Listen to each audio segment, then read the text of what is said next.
Good morning, good morning, good morning. How are you? Welcome to the business tip for success, a little chat with Dee this morning. And I'm bringing you your business tip and your chat on the go. If this is your first time tuning in to this YouTube channel, my name is Demetrius, and I am the CEO and owner of Demetrius Dowdell Success Academy, and that is a healthcare business coaching and consultant firm that helps individuals start or grow a healthcare business. And the four businesses that we help start or grow is the adult family care home, the assisted living facility, the non-skilled home health agency, which is also commonly referred to as a personal care agency, or the homemaker and companion agency. So if you or someone you know is interested in starting one of those types of businesses, please don't hesitate to contact us. I will leave the contact information in the description box below so that you'll have that information. My contact number, if you're interested in setting appointments for consulting or business coaching, then you can call me at 904-351-8685, or you can go to success.ddowdell@gmail.com, and that is the way that you can email me, so that you can, set up either a consulting or a coaching appointment if you're seriously interested in starting, your healthcare business. So I would like to welcome each and every one of you. Thank you for taking the opportunity to watch one of these videos, and hopefully you find them quite informative. At any time, if there is any information that you feel that you want to have taught or conveyed here on the channel, if you leave me a comment in the comment section, then I will review it and see if that's something that we can definitely make possible. I try to keep the tips between 15 to 20 minutes, so that way, I don't bore you. I want you to find them interesting, but I also, most importantly, want you to find them helpful and apply them to either starting or growing your business. So with that being said, we're going to jump right into the announcements. And I just have one announcement today. And I wanted to inform you that the policy and procedure manuals for the homemaker companion agency, as well as the personal care, excuse me, I'm referring to it as personal care. I want to teach you the right name. Non-skilled home health agency, which is sometimes most commonly referred to as personal care agencies. We do have those policy and procedure manuals available. Now, the policy and procedure manuals for the adult family care home, as well as the assisted living facilities, they will be available at a later date. They're just not available at this time. But they will, keep in mind that they will be available at a later date, and I will make those announcements. And again, if you need to place an order for either one of those manuals, my contact number again is 904-351-8685, and the email address is success.ddowdell@gmail.com. And yes, they are personalized. So they're a personalized policy and procedure manuals that you will need in order to start and run and maintain a successful business. So with that being said, we are going to jump right into the tip for today. Now, on last week, I did I keep want to make this last week. I apologize. About 3 weeks ago, I did a video that's entitled, "Are You Losing Opportunities to Get Clients?" And if you have not had a chance to review that video, I do encourage you to go and review that video. So that is loaded with helpful tips to some of the reasons, the most common reasons on why you may be losing clients or having trouble gaining clients for your, for your business. So that kind of reviewed some of the 5 most common things that we do that actually hinders us from either getting clients or maintaining clients. Now, the one that I want to piggyback on today is the very first reason that I mentioned. And that reason, I won't go back through all 5 of them. Like I say, check out the video. It's there, and you can definitely take notes from that.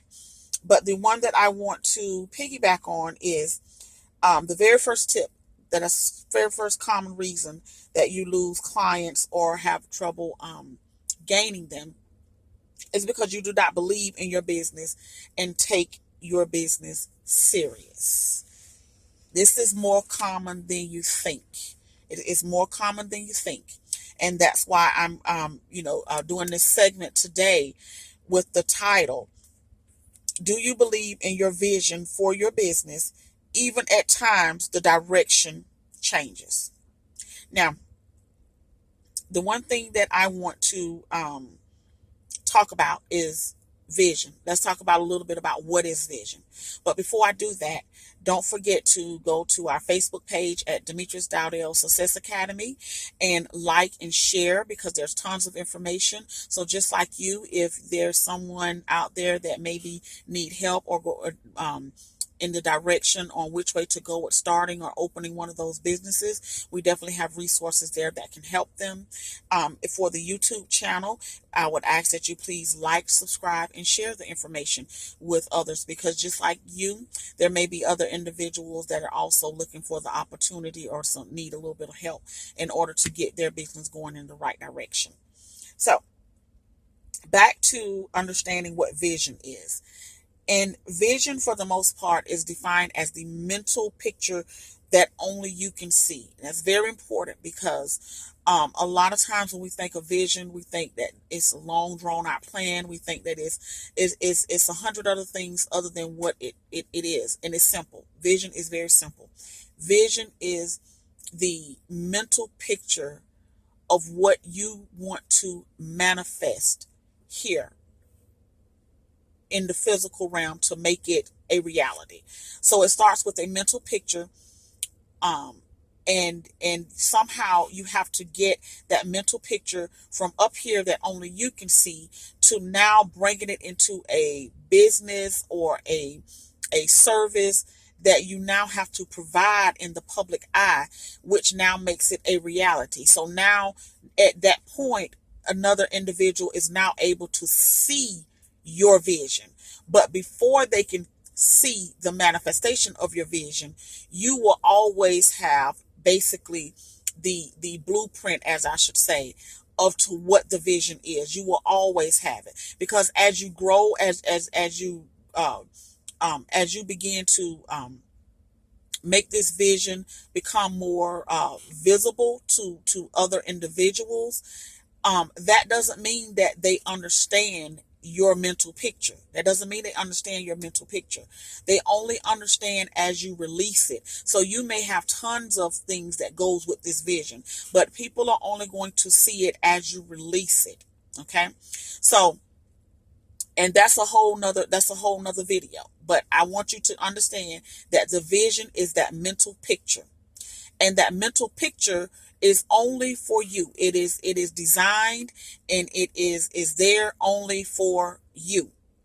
Now, how you get that vision done, the plan that you sit in, the strategy that you use to plan out, you sit and plan out and put strategies in place to make that vision come alive, as you could say, is like I say, a whole nother video. But it's all part of what we're talking about in order to help you to be able to understand, where I'm coming from.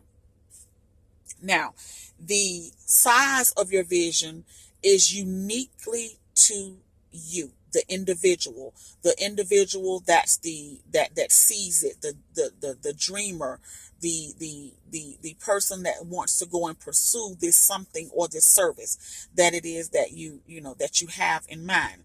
And I'm a believer. I'm a believer, and I don't believe that vision just happens. I do believe that, our Heavenly Father does give us visions and things that we are supposed to do through visions. And I do believe that even with our businesses, He gives us the vision in order to be able to help us to see where we want to go. Okay. So the size of your vision is strictly up to you. How small you want this particular vision that you have, or how big you want this particular vision, is completely up to you. But the one thing that I do want to say is, do not allow individuals to dictate your vision, because vision is not between the two people. I don't care if you all have the same business, the same type of business. Your vision is not going to be the exact same as another individual business. That's why you all, even though you may offer similar services, there's always something that's unique about the way a particular organization delivers a service or delivers a product. But since we're talking about a healthcare business, I'm talking about the service side of the businesses, because each one of the four businesses that we just discussed earlier provides services. So I'm talking about the service side of the business. Okay. Example that I wanted to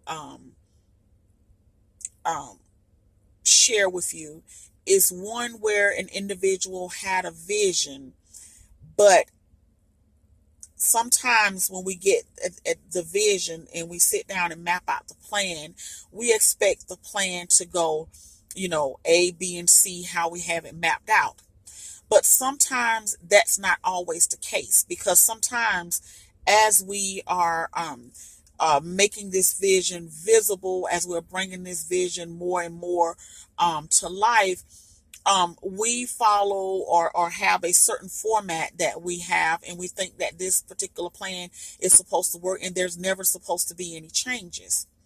Well, I want to share with you and encourage you that even though you have the vision, there are sometimes you're going to have to revamp the way you get to that end product or that end outcome. There's sometimes that you're going to have to change the pathway. You're going to have to change the plan. You're going to have to be flexible in order for you to be able to really see the full manifestation of what it is that only you can see. Okay. And so I'm bringing you encouragement today, in using this example that I pretty much kind of studied, and I thought to myself, wow, I've been an admirer of Walt Disney for quite some times, and when I say an admirer, I mean from the business perspective. I admire his determination. He never gave up. He always believed in what it is that he wanted to achieve. And an example of that was the Epcot Center. Now, the Epcot, the park, the Epcot was never originally envisioned by Walt Disney as a theme park. It was never envisioned about that. He did lay out all of the blueprint. He did do all of the lead work. He did do all of the research, but it was originally supposed to become like a culture within its own self. It was supposed to be a self-reliant culture. There was supposed to be living standards. There was supposed to be school standards. There was supposed to be a whole community of individuals that wanted this utopian type world that he had envisioned. And people thought he was crazy. Of course, this is way before all of the computer things that we have now, the access to technology. This was way before that. So of course people thought that he had really lost his mind. I mean, if you were back in that time and he's talking about all these things, you probably would have looked at him like, okay, yeah, something is, but believe me, if he would have listened to the naysayers, Disney would not be what it is today. So he was never able to really see the what Epcot was going to turn out to be. He knew he had a vision. He knew that there was going to be many trials and errors that was going to have to come along with this. So after he passed away, um, the partner that actually ended up taking over kind of put a little spin on the vision that Walt had, and with that became the Epcot. Now, with the Epcot, the designs, the everything about the Epcot, the layout, all of that is still branches off of Walt's original plan that he had for the park. But it had to change direction. For whatever reason, it had to change direction. But the direction that it ended up changing into still kept the original part of the vision, and the outcome is phenomenal. It is phenomenal. And based on the latest statistics on how it is influenced, how Disney influenced many cultures and many opportunities to come, just by his determination to bring Epcot into fruition. Although the course of the plan had to change, he never gave up on the vision. And as a result of that, it influenced Epcot has influenced various theme parks around the world that has followed its same type of format, same type of structure, same type of build. It also influenced city architect, because you can see that there's certain areas right now in Orlando that is a direct reflection of the idea that Walt introduced. Culture diversity, and right now today over 12 million visits per year. Individual tourists come to that park. Unbelievable. Okay, unbelievable. Now, what is my point? How does this tie into what you have going on? Simple. My point is, Walt had a vision. He had a vision. He initiated a plan. With that vision and that plan that he initiated, that the course of that plan had to change. For whatever the reason, good or bad, it had to change. But because the course changed doesn't mean the vision changed. So his vision did become a reality, but it took multiple avenues before it was able to be brought into fruition in what the final outcome was going to be. One vision, multiple plans, and a positive outcome. Okay? One vision, multiple plans, yet a positive outcome. So, how does this apply to your business? You have to start with believing that what you're seeing, regardless of how big or how small, you have to believe in what it is that you're seeing. You cannot listen to the naysayers. People are going to criticize. Some are going to be happy. Don't get me wrong. Some are going to be happy. Some are going to criticize. Some are going to tell you. Some are going to doubt. You're going to have all of these things that's going to be kind of molded up in one. But my point to you is, I don't want you to ever give up on what your vision. If you're planning to open one of these type of agencies or one of these type of facilities, whatever your vision is, if it's to have 5 people on the agency or the facility, or to have multiple facilities around the area where you're providing services to 300 plus individuals. My point is, whatever your vision is, you must now put a plan with that vision. And although the plan or the strategies that you're writing out may change, don't allow the change in the way you get to bringing this outcome alter your vision and what you have. Okay, you were given that vision for a reason. Act on the plan. Once you have that vision, you make that plan. Now it's time for you to act on that plan. You have to put work into making this thing happen. That's why sometimes the plan changes, because we have one way planned out and then something comes up and then now we got to go about it another way. Those are just obstacles. Those are obstacles that are designed to do just what they do, be in the way. So guess what? It's up to you in order to either fold when the obstacle comes your way, or you're going to push through and continue to pursue. Starting a business is not easy. It's not easy. There's many things that you're assuming the risk of, and it's not an easy task. But you have to stay the course. You have to stay the course in order to be able to see, the outcome of what it is that you're believing in. And the last thing is change as needed.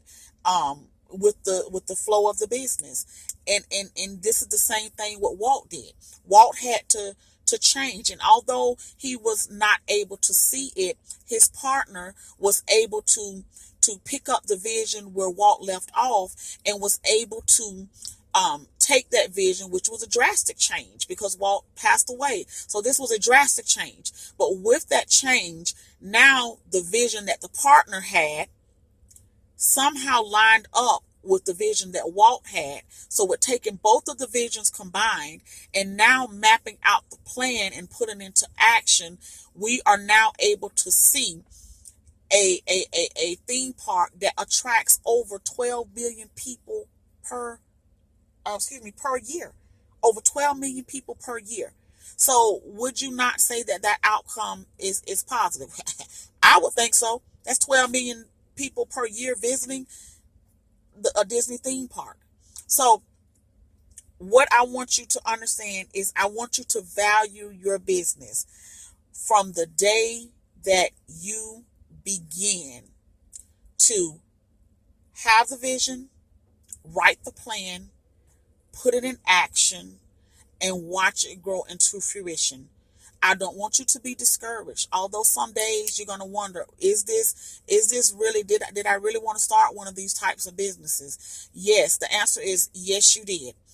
Because nothing comes easy. Every entrepreneur has went through the good as well as the bad. And unfortunately, everyone is not going to sit and just elaborate on the bad, but trust me, as an entrepreneur, there are going to be some time that you cry. You try to figure out, how is this going to come? You're trying to figure out, how am I going to finance this plan? How am I going to change plans right in the middle of what I thought was going to happen one way, go this way?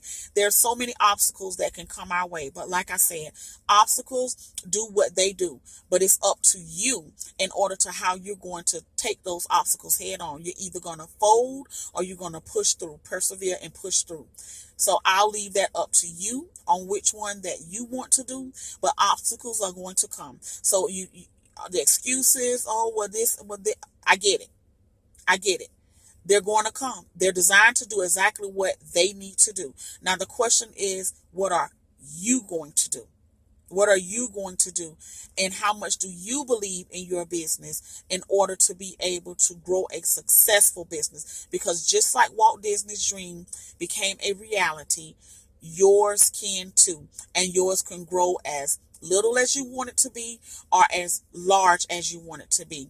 The main thing is, do not give up. Resources are out there. My contact number is in the description box. Resources is available.